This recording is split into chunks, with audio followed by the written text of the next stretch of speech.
விஷயங்கள் டீக்ளட்டர் பண்ணுற மாதிரி இருக்கும். அதாவது அது நமக்கு தேவையே இல்லை, நம்ம வாங்கி வாங்கி வச்சுட்டே இருப்போம் அந்த மாதிரி இருக்கும். சில விஷயங்கள்லாம் இருக்குல்ல, அது ரீப்ளேஸ் பண்ணுற மாதிரி இருக்கும். ஸோ எந்தெந்த பொருளாக ரீப்ளேஸ் பண்ணுமோ அதை டைம்லி ரீப்ளேஸ்மெண்ட் பண்ணுறதும் பார்த்திங்கன்னா ஒரு health and hygiene as well as வந்துட்டு நமக்கு வந்து வீடு மெயின்டைன் பண்ணுறதுக்கும் நம்மளை மெயின்டைன் பண்ணுறதுக்கும் ரொம்ப ஹெல்ப்ஃபுல்லாக இருக்கும். ஸோ அந்த மாதிரி ஒரு சில விஷயங்கள் தான் நான் இந்த வீடியோவில் டிஸ்கஸ் பண்ணியிருக்கேன். ஃபர்ஸ்ட்டு கிச்சன் வந்து ஸ்டார்ட் பண்ணுறேன். நம்ம பாத்திரம் கழுவுற ப்ரஷ்ஷை வந்து எத்தனை நாளைக்கு மாற்றுவீங்க? வீக்லி ஒன்ஸ் கண்டிப்பாக அதை மாற்றியே ஆகணும். ஏன்னா அதில் டிகே பார்ட்டிகல்ஸ்லாம் இருக்கும். கண்டிப்பாக அதில் ஃபுட்டு மெட்டீரியல்ஸ் இதில் ஒட்டி தான் இருக்கும். நீங்கள் நைட் தான் நான் வாஷ் பண்ணுவேன். என்னால் எல்லா டைமும் என்னால் ப்ராப்பராக இந்த மாதிரி வாஷ் பண்ணி வைக்க முடியாது. நைட் ஆனால் கண்டிப்பாக வாஷ் பண்ணி வைப்பேன். ஸோ இந்த மாதிரி ப்ரஷ் ஹார்ட் ஸ்டெயின்ஸ்லாம் நான் போட்டுட்டு இருந்தாலும் சுத்தமாக போயிடுச்சு. ஸோ அதை இப்போ டிஸ்கார்ட் பண்ண போகிறேன். அண்ட் இந்த மாதிரி சாஃப்ட் ப்ரஷஸ் வந்து ஒன்று வந்து வீக்லி ஒன்ஸ்னால் ஒரு மந்த்துக்கு 4 வருமா. ஸோ இதோட ப்ரைஸ் வந்து 120. ஸோ அந்த மாதிரி வந்து ஏதாவது மிஸ் ஆச்சுன்னா ஒன்று எக்ஸ்ட்ரா அந்த மாதிரி கரெக்டாக இருக்கும். 1 மந்த்துக்கு 100 rupees இதுக்காக ஸ்பெண்ட் பண்ணோன்னா ரொம்பவே கரெக்டாக இருக்கும். அண்ட் ரொம்ப ஹார்ட் ஸ்டெயின்ஸ்க்கு ரிமூவ் பண்ணுறதுக்கு மட்டும் அந்த இன்னொரு ப்ரஷ் வந்து ஹார்ட் ப்ரஷ் யூஸ் பண்ணிக்கலாம். ஸோ அந்த ப்ரஷ் வந்து பார்த்திங்கன்னா ஒரு 2 இருந்தாலே ஓகே. ஒரு மந்த்துக்கு மந்த்லி பர்ச்சேஸ் பண்ணுங்கள். பிகாஸ் முன்னாடியே வாங்கி ரொம்ப டம்ப் பண்ணாலும் அது வந்து தேவையில்லை தான். ஸோ அதனால் வந்து மந்த்லி பர்ச்சேஸ் பண்ணி இது வீக்லி ஒன்ஸ் மாற்றிக்கிட்டோம் அப்படின்னா ரொம்பவே ஹெல்த் அண்ட் ஹைஜீன் வந்து மெயின்டைன் ஆகும். எந்தெந்த பாத்திரத்தில் எதாவது யூஸ் பண்ணணும்னு தெரிஞ்சு யூஸ் பண்ணலாம். பிகாஸ் நான் அதுக்கு தெரியாமல் ஃபஸ்ட்டே நான்ஸ்டிக்கில் போட்டு சுரண்டி விட்டுட்டேன். அந்த மாதிரிலாம் தயவு செஞ்சு மிஸ்டேக் பண்ணிடாதீங்க. இது கூட தெரியாமல் தான் நான் இருந்திருக்கேன் by the way. And brush பார்த்திங்க அப்படின்னா 1 month ஒன்ஸ் கண்டிப்பாக வந்து சேஞ்ச் பண்ணிடணும். முன்னாடிலாம் வந்து 3 months அப்படின்னாங்க. பட் நான் என்னென்னா அப்படியே ஓப்பனாகவே நாங்கள் போட்டுருவோம். நாங்கள் எங்கள் வீட்டில் அப்படி தான் இருக்கோம். நான் பார்த்த வரைக்கும் அப்படி தான் இருக்காங்க. நிறைய பேர் இப்படி தான் இருக்காங்க.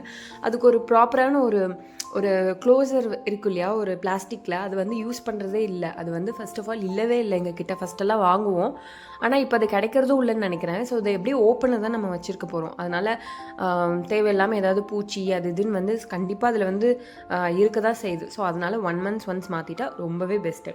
அண்ட் கால் ஸ்க்ரப்பர் வந்து நான் யூஸ் பண்ணிகிட்டு இருக்கேன். நான் வந்து இதில் எல்லாமே யூஸ் பண்ண மாட்டேன். அந்த ஸ்டெயின்லெஸ் ஸ்டீல் மாதிரி ஒயிட் கலரில் இருக்குல்ல, அது மட்டும் யூஸ் பண்ணுவேன். ஸோ அது வந்து வாஷ் பண்ணால் போயிடும் அப்படின்றனால 6 months ஆட்டோமேட்டிக்காக அதுவே உடஞ்சிரும். அந்த பிளாஸ்டிக் அந்த மாதிரிலாம் உடஞ்சிரும். இது வேகாவில் வாங்கினதும் அப்படி தான் இருந்தது, நார்மலில் வாங்கினாலும் அப்படி தான் இருந்தது. ஸோ அதனால் brand doesn't matter for this அப்படின்னு சொல்லிக்கிறேன். So brand is a scam அப்படின்ற மாதிரி சொல்லிக்கிறேன். நிறைய பொருள் அப்படி இருக்குது. ஆக்சுவலி நார்மலாகவும் இருக்கிறதும் அதே குவாலிட்டி தான் இருக்கும், பிராண்டடும் அதே குவாலிட்டியில் இருக்கும். சில பொருள் தான் அப்படி சொல்கிறேன். அண்ட் இது பார்த்திங்கன்னா பாத்திங் ஸ்க்ரப். பை த வே நான் பாத்திங் ஸ்க்ரப் யூஸ் பண்ணுறதில்ல. பிகாஸ் ரொம்ப அது வந்து நம்மளை வந்து பீல் பண்ணுற மாதிரி எனக்கு ஒரு ஃபீல் இருக்கிறதுனால ஐ ஸ்டாப்ட் யூஸிங். ஸோ இது வந்து என்னோடய ஹஸ்பண்ட் வந்து யூஸ் பண்ணிகிட்ருக்காங்க. ஸோ இது நான் என்ன சொல்லுவேன்னா 2 months ஒன்ஸ் சேஞ்ச் பண்ணிக்கலாம்னு சொல்லுவேன். பிகாஸ் இது நல்லா நம்ம வாஷ் பண்ணிடுறோம். வாஷ் பண்ணாலுமே உள்ளெல்லாம் ரொம்ப எப்படி வாஷ் பண்ண முடியும்னு எனக்கு தெரியல. ஸோ அதனால் இதை 2 months ஒன்ஸ் மாற்றிட்டோம் அப்படின்னா ரீப்ளேஸ் பண்ணதுக்கப்புறம் முக்கியமான டிப் என்னென்னா எல்லாத்தையும் நீங்கள் தூக்கி போட்டுடணும். நீங்கள் அப்படியே வச்சுட்டு இருக்கக்கூடாது. எங்கள் வீட்டில் இருக்கும் ப்ரஷ் எல்லாம் எதுக்காவது தேய்க்கிறதுக்கு யூஸ் ஆகும் அப்படின்னு சொல்லிட்டு அப்படியே இருந்துகிட்டே இருக்கும். அது போகவே போகாது. ஸோ வைல் யூ ரீப்ளேஸிங்னா அதை கண்டிப்பாக நீங்கள் டிஸ்கார்ட் பண்ணிடுங்க. அப்போ தான் ரீப்ளேஸ்மெண்ட்டுக்கே ஒரு அர்த்தம். அண்ட் மாப் வந்து இந்த கண்டிஷனில் இருக்குது. பிகாஸ் வெயிலிருந்து அப்படியே ஸ்டிஃப் ஆகிடுச்சு. மாப்பெல்லாம் பார்த்தீங்கன்னா நீங்கள் வீக்லி ட்வைஸ் வந்து மாப் பண்ணுறீங்க அப்படின்னா யூ கேன் சேஞ்ச் இட்.